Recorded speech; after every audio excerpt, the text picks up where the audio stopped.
patrons for stars and what looks like a hybrid or face hunter for Gcttirth. And yeah.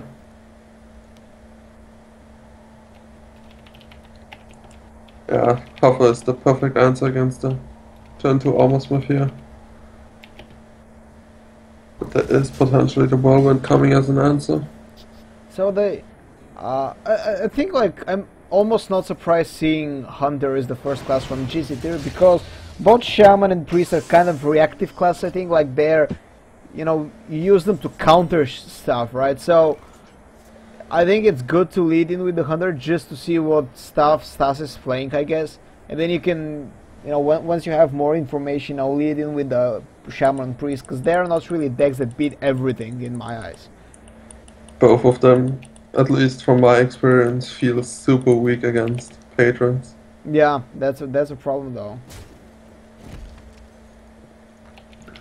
Like, he wouldn't even mind losing this or any of the other games against patrons, because he will most likely not punish the patrons by winning 3 times against it. Yeah, yeah.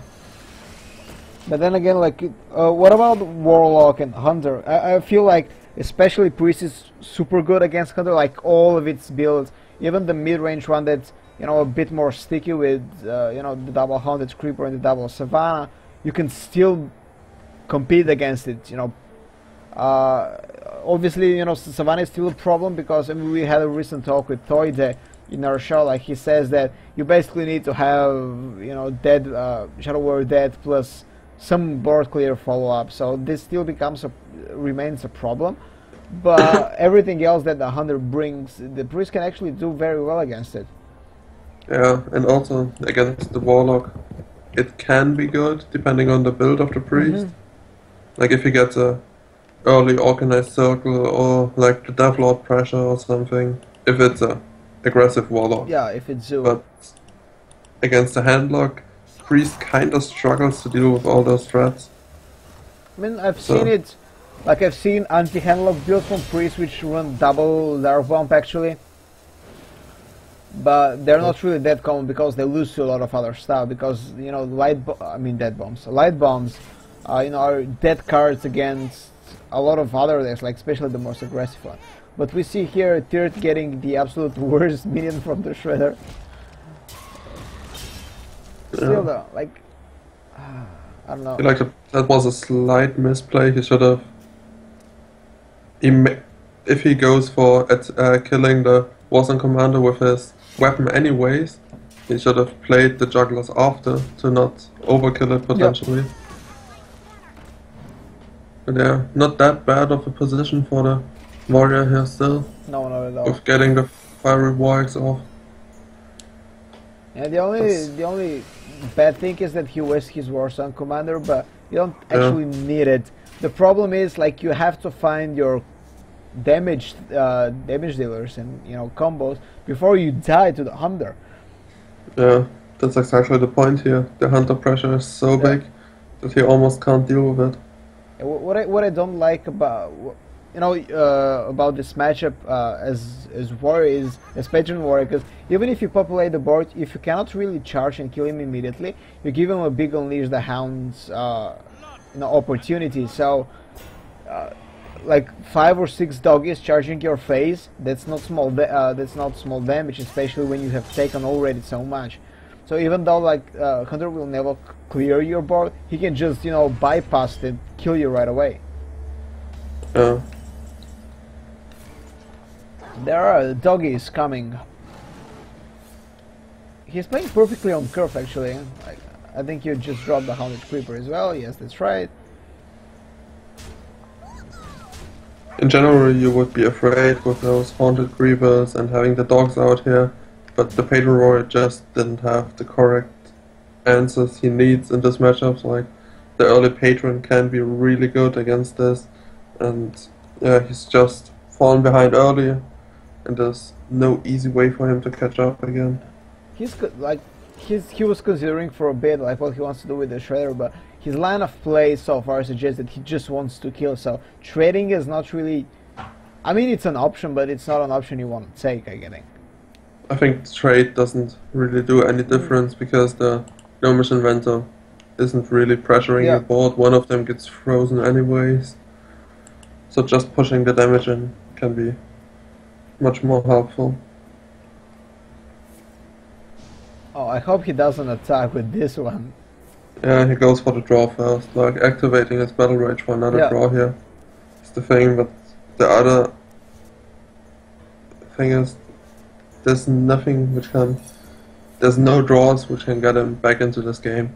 He would need like a sick Armor Smith Patron turn, but he doesn't have the mana for that. I mean, the thing about Patron Warriors is that they don't really run any heals, so if you're dying, you're dying. There's no shield block, no Extrazi to save you from 6 HP, so everything that, you know, the 100 draws, it will most often be damage. So at this point you're really scared of dying, and not even thoughts can help you because kill commands, steady shots, they bypass this. But if I remember correctly, Koyuki yesterday played a Patron Warrior with stuff like with shield blocks and... Oh really? So yeah, okay. I think he played shield blocks and shield slams. I'm not sure how he did fit them in, but yeah, he also didn't execute his Patron plays perfectly. There were a lot of... gently say it that way. Yeah, there were a lot of weird decks yesterday. Like I saw Gromishless Patrons, I think, right? I also don't run Gromish in my Patrons. Oh, you don't? Why not? No, I decide for Boom over it because Boom can just get you back in some games, but it's like, in my opinion, a 50-50 decision, depending on what you want to be better against and if you need the burst and stuff. So, yeah. Okay. That's the win. Yeah. Yeah, but unfortunately this won't save him because the steady shot will do it. We won't even really see what Gcttirth is gonna draw, but that's 1-0 for our Indian player. And as he loses his hunter, well, I shouldn't say he loses it, like he did his job. So now he has to select either Shaman or Priest. Okay, so knowing that there's Warlock, I mean there's Patron Warrior at least, like just with that knowledge, what class do you choose? I would actually go for Shaman. Yeah, I think I would also prefer the Shaman because it's a little bit harder to maybe sneak out the win with it. So yeah, and even though like Shaman is all about weak minions, like establishing board presence with them, the totems don't have attack, which is actually good in this case because they don't enable the patrons, and if you get a good lightning storm, you can clear the board. Like if you have something like spell power on the board, like Azure Drakes or rather Fairy Totems.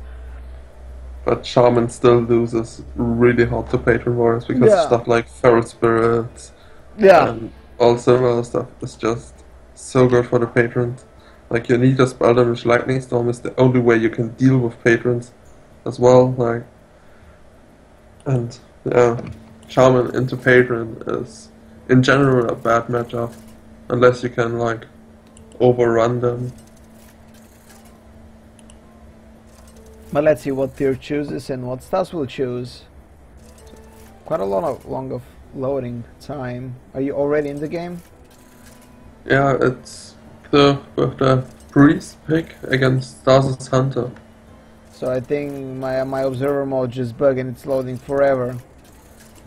Okay. Oh. Yeah, it's Staz has the Face Hunter here, which we already see with the most likely Wolf Rider, and the most indicating stuff is that he plays the Walking Infiltrator. And as far as like the general opinion was that Priest is really good against those aggro decks, but I heard like people like Amas or something or some others telling that Priest just gets overrun by the Face Hunter often. So we'll see how this matchup will go, but Gcttirth has the awesome starting hand with double Zombie Shower and also saving his Zombie Shower here with the Power Word Shield. Right, so apologies for the delay, guys. I have to just be a few seconds before I get back into the game. Or will it be? Yes, it will Yeah. be. Just to summarize it until now, the Priest had an awesome start. Oh A yeah, I rather see insane it. start. Yeah. But I it's think still, it doesn't matter at all because the Hunter still got to push his damage in. no, I think you will be fine ultimately. It's Because the Hunter doesn't have good follow-up at this point. Mhm. That's the most important thing. And we also see the Acolyte of Pain version Priest. Like, I saw it sometime on ladder. Also playing the Vol'jin, like there was a few weeks ago, days ago rather, deck on Reddit who got really high last season with this Acolyte of Pain Priest list and also Vol'jin. okay. So let's see how he can perform here. No, yeah, I think he'll just circle of healing and heal up. This is really good. Like this is why I love Priest versus Hunter, especially against Hunter. I think it almost never loses if you get a good start. Yeah, he had an awesome start here, but Yeah.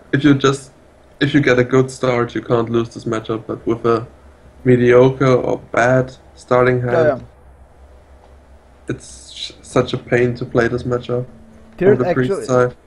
Tirth actually has a golden Priest, so Yeah, I imagine he has a lot of experience playing this. But yeah, the facehunter will just do what facehunters do, go for face and hope that he can end the Priest before he goes out of control. but like even though he had that good start, he's already down to 15 Yeah. HP. If we wouldn't know that there's a like Harrison, for example, for this, or later on the Light of the Naru, this could get out of control really fast. Oh god, more damage. I think you just go immediately, right? Like, you have Yeah, to. you play the kill command and the Arcane Golem most likely. Oh, you cannot play You kill just command. push for. Oh, you can play kill command, right? I don't think. I think you just steady shot here. It depends on how hard you want to get that quick shot draw off. Sure, I think you should save it because next turn you have enough mana to maybe play a beast, kill command, and quick show into redraw. Yeah. Interesting that he triggers the explosive trap here already. Yeah, I wouldn't. That means he's most likely going for the Light of the Naru this turn already. I think you have to absolutely like. So how is Staz coming back from this, or is he at all?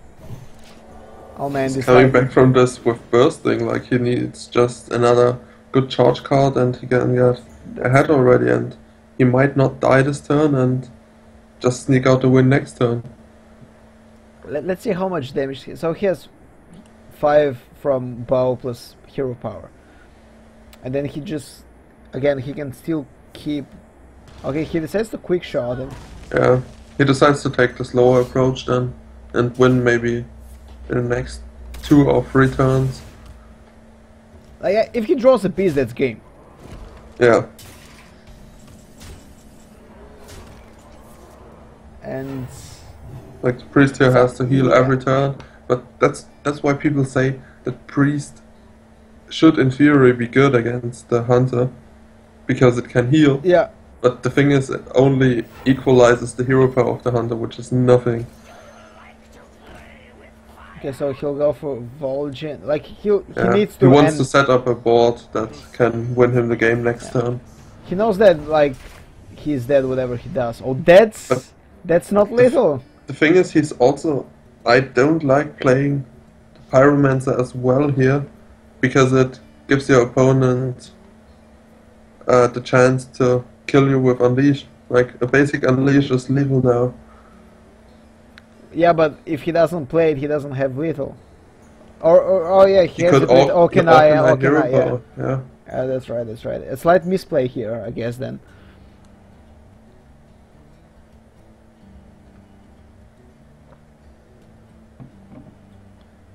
So what's his play here? I think his play is... Huh. hard to say. Okay, what does he need to do to survive? He either needs to kill command, like the Harrison. Yeah, but then he loses his damage. But Yeah, but that's the only way for him to go here. yeah. And I guess you attack with your bow just to get the damage off So before you hope you before he taunts. Yeah.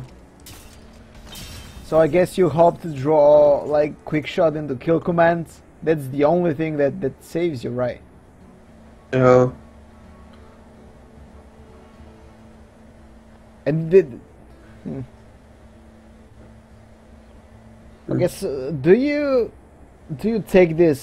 Do you Shadow Madness this? Like, yeah, he's one damage off, one mana of lethal. Yeah, exactly.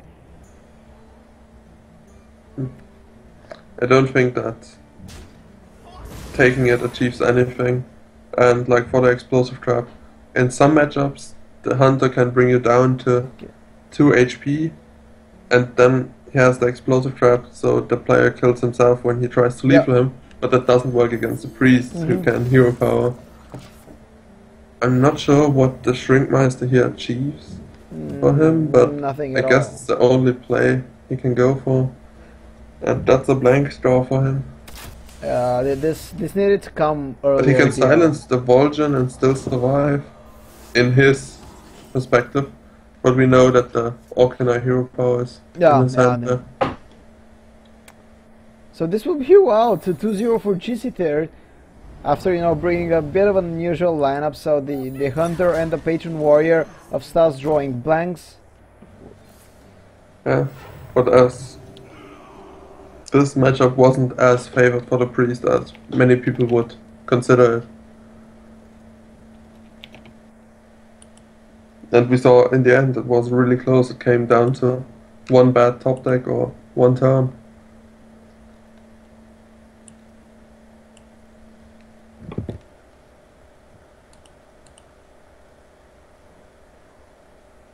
It's already interesting that he got rid of his priest now, so he sneaked out the win with it. He seems to be playing priest a lot, as we saw with the golden card for with the golden priest for him. So it will be Shaman against the entire lineup of Gcttirth. So can the Shaman win at least one game? Like the Shaman against Hunter it used to be really favored for the Hunter. And it still kind of is, but not as much. Like earlier, just you didn't even want to hero power against the Hunter when Buzzard Unleash was a thing and stuff. But now, I think the Hunter is still favored, and for patrons against Shaman. Yeah, we already discussed it. It's not the worst, but it's not really, easy to win either. So, what about the Warlock? Like, if it's handlock, it used to be stupidly favored for Shaman. Nowadays, it's not so much, just because they got extra threats that they can bait out the hexes with stuff like Sludge Belcher. If the handlock knows how to play the game against the Shaman, he's not that bad of a position as it used to be. But Staz goes for the Hunter here first, just to get the win with the aggressive deck off.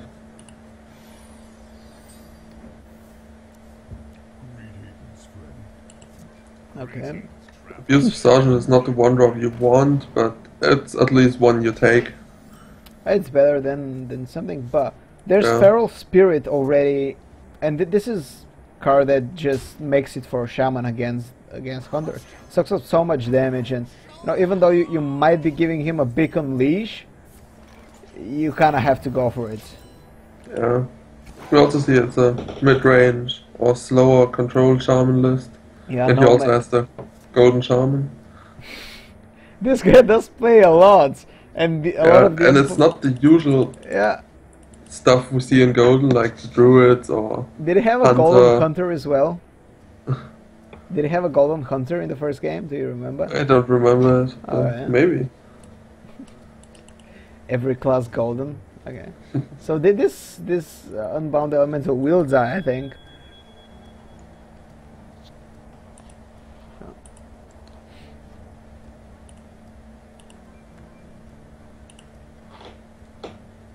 but it's still okay because next turn, like he was hoping to get a Feral Spirit activation for the Unbound Elemental, or if it gets killed, at least he takes something with him. But we know that it will be at least 1-for-1 here.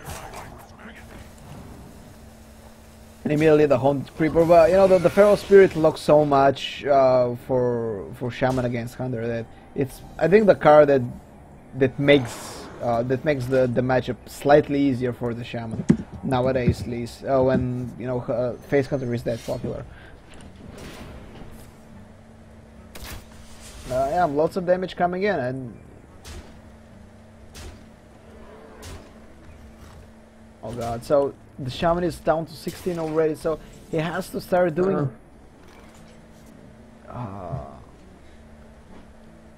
oh buddy, yeah, yeah, it's the Lightning Storm for now, but yeah, I think for sure he has to. That's the only thing he can do.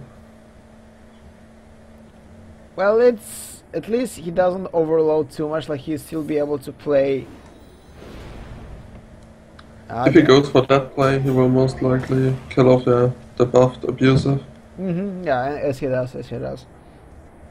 Like, that's the good thing at this point. The 3 HP of the Spirit Wolves are really strong here to not die. Yeah, he bolts this.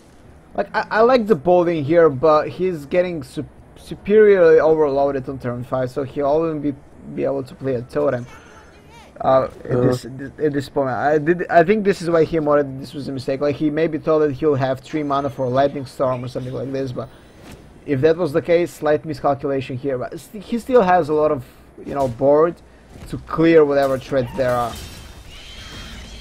Let's see what the Juggles do though. He won't be getting a clear. If he would have sacrificed his Creeper first, would the chance be? No. Yeah, it was the correct ordering here. Like, it was also important because of the Juggles.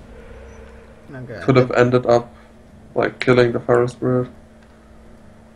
That's not a good totem. Like, ideally you want to have a healing totem here. Or tones, but yeah, you have to kill this Juggler. You absolutely have to.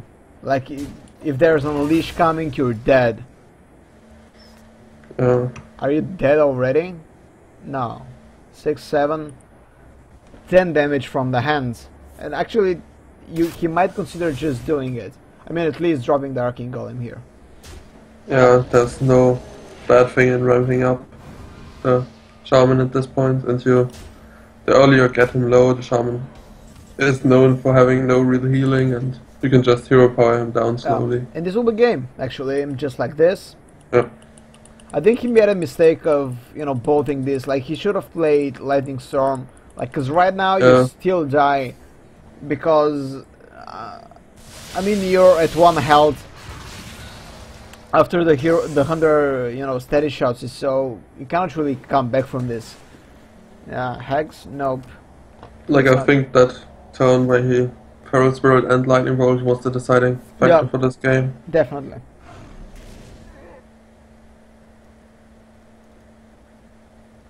But it's not like that would have made a huge difference because the Hunter was still so far ahead in this game for the whole time. Well, Gcttirth is still up 1 game, 2-1 currently. And there will be, again, Shaman versus either Warlock and Warrior. I think Staz will just go for the Warrior here. Like, yeah. I think should be the better matchup, at least, like the safer. You already know what kind of Shaman he's playing, like, it's not Mech Shaman, so you don't really need extra information. But I think you just go for this to get a favorable matchup, put yourself to 2-2, and maybe put yourself back into a good mentality, now I'm equal, now I'm within hand's reach of making a comeback, so, and then you can leave maybe the more difficult matchup that is Warlock against Shaman for last. The only question is, like, how confident do you feel in your Warlock against Shaman matchup?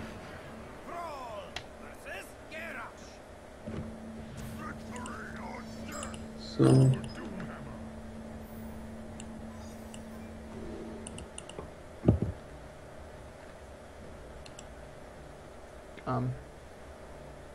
That's a terrible hair for Shaman. Like boom, that two on an unbound elemental. Of course, he's gonna clear the threats. Still not fantastic, but I guess it's okay. Like Crackle is good against you know, patrons. Like it clears them whatever role there is. Yeah, it's in general also a decent starting hand for Staz here with the patrons. Like the Dust Bite is so important to get early. He gets a loot hover to play on curve perfectly. Yeah. Again, both players actually getting really great hands, so this will not be one of those matches that one guy just draws better and wins and the other, and, you know, just sitting there looking stupid. Yeah, that's Bite immediately on the coin to clear this Unbound element. Now, Unbound is one of the cards that snowballs so hard that if you don't deal with it early, it might cause enormous problems if it grows. So, like, because the health actually is the most important thing. Like, you don't really mind that the damage so much, but if it goes to like 5 or 6 health, it becomes extremely difficult to deal with if you don't have like Execute or something. In general, as the patron, you don't want to coin Dust Bite because it kind of makes your good combo turn 4 Dust Bite into patron a bit weaker. But in this case, I think it worked out for him, and he can like follow it up with maybe denying his combo until turn 6, where he can then patron Whirlwind and get his second Dust Bite triggered. Okay.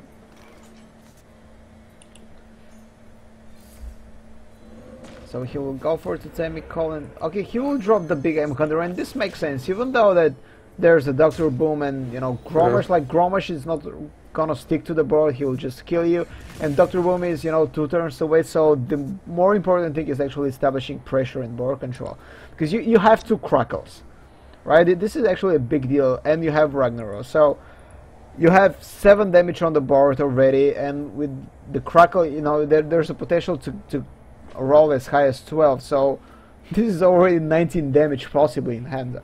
It's not out of the question to just kill the warrior before he kills you. Like here for the warrior, it's kind of rough because yeah, you have to whirlwind here and and then go for the War Axe most likely, or you could just Bite face. Yeah. And next turn we'll get the whirlwind effect off. That would be the greedy play in this case, but he's not doing that. Okay, so he's going to playing this War Axe, he will most likely deny his big patron turn longer and longer, but well, on turn 6 he has the Emperor, so that's like what he goes for here. Yeah, I really like Death's Bite here, like, would have liked Death's Bite, because now he could have cleared it, this Fire Elemental. On turn 6 you always worry about this, but then again, he will get a Torison.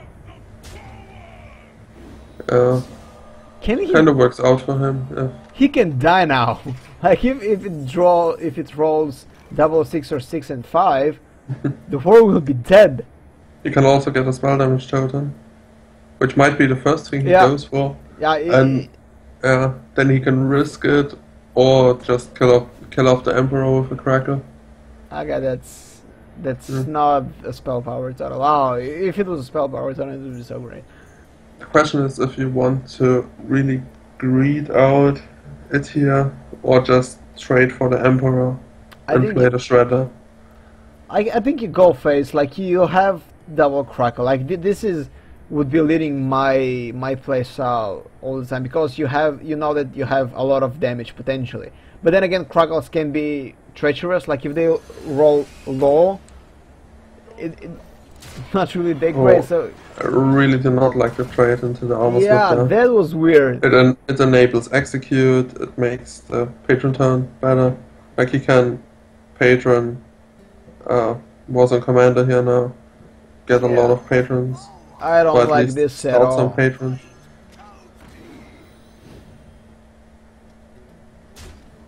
Question is, do you use your face to kill the Shredder, or do you go for the Emperor here? I think you can go with the Emperor. Like, you don't really need that many. You don't really need the Emperor to be alive as a 5/5. So, and you value your health. So, it would still survive this turn, so you still get one discount of it. He's why would you I don't trade? like going with the patron here. No, He's, not the patron. Yeah, you could. he's maybe afraid of a lightning storm would be the only thing he would go for the patron trade here. But yeah. If there's a lightning storm, he would. I think that's way better. Like you get more patrons. Yeah. So it's most likely that And you get more patrons here. It's like a 50-50 that it's a 2 attack or less thing here. And here even can go for the battle rage now. Oh god, you get 4 extra draws. These are the turns where patron gets really ahead. And I'm not sure about it in a rage here. You might want to keep it for another big combo. And yeah, if there's a lightning storm, it would be just too punishing to just lose another patron. Yeah, he's smart. He's not going to do it. Well, that's game. I mean, he needs to draw a lightning storm like now, and he kind of. Yeah, Ragnaros is so not optimal here. Yeah. That should be lethal here. He can go for the frauding with the unstable ghoul. You attack your 1 HP minions in this first. is beyond lethal. Yeah. So the final of the semi-final will be Shaman against Warlock. We don't know what Warlock it is. We've seen the players play both Handlock and Zoo a lot. You know, even Pars, I think.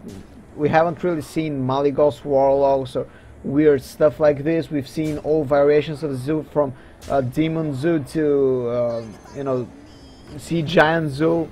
So really, you know, what Staz is bringing is absolutely a mystery here.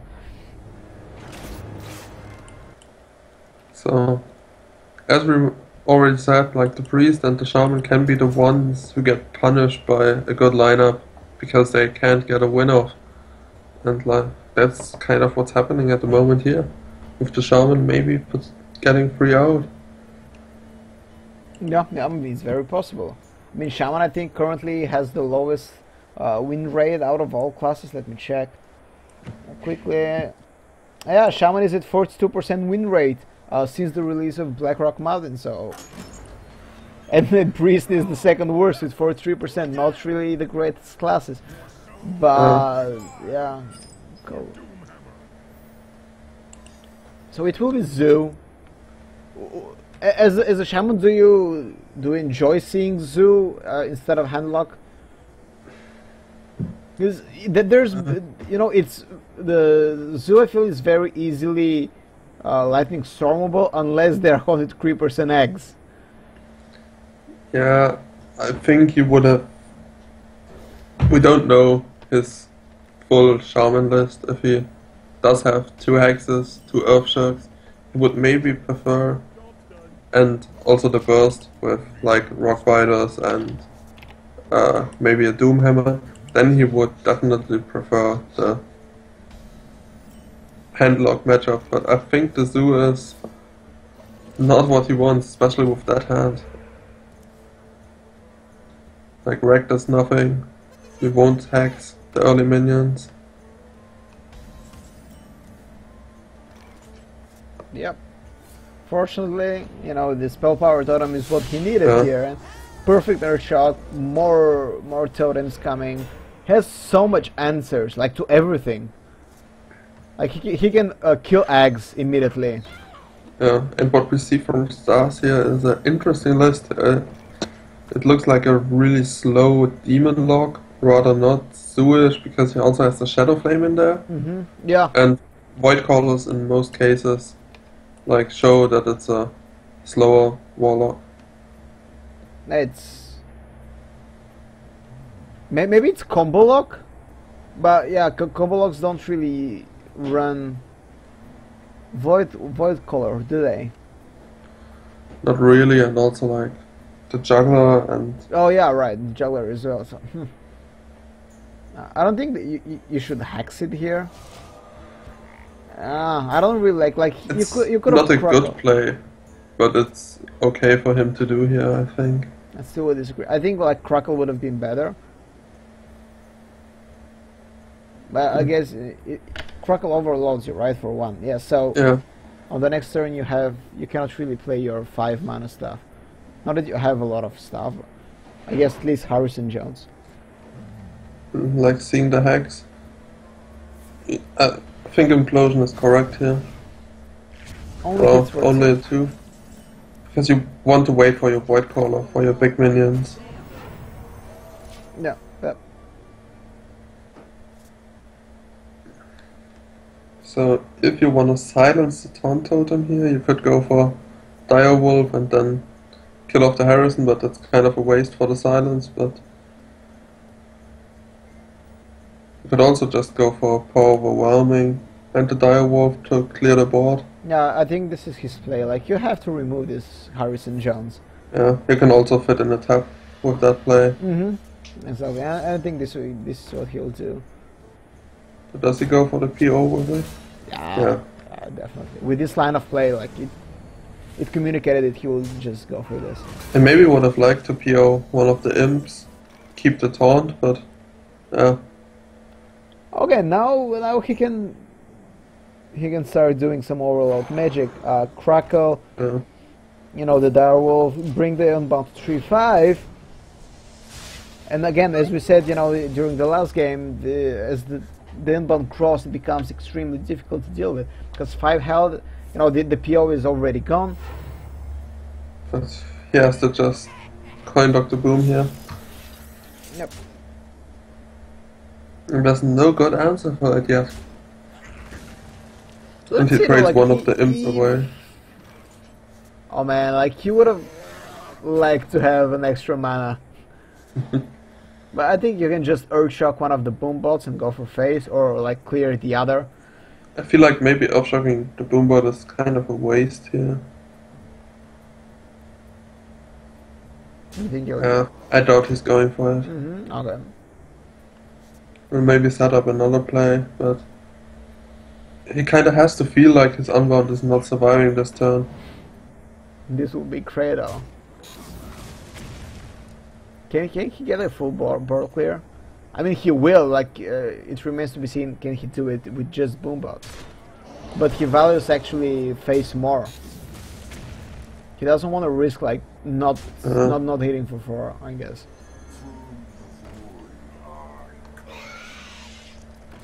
So god, so much burn. Will this be a complete sweep, like reverse sweep from Staz? Again, this Ragnaros, like both of the times he's played it, it's done absolutely nothing. Yeah. Is he? He has a lot of damage. Like he has. No, he doesn't have a lot of damage. I thought this was another lightning bolt, but just a Crackle and a lightning bolt. It's only 9 potentially. I don't think he can go for the bursting game here. He has to take the slow approach and grind it out, but for that case... I don't think there's a slow approach here. I mean, Staz will just kill him.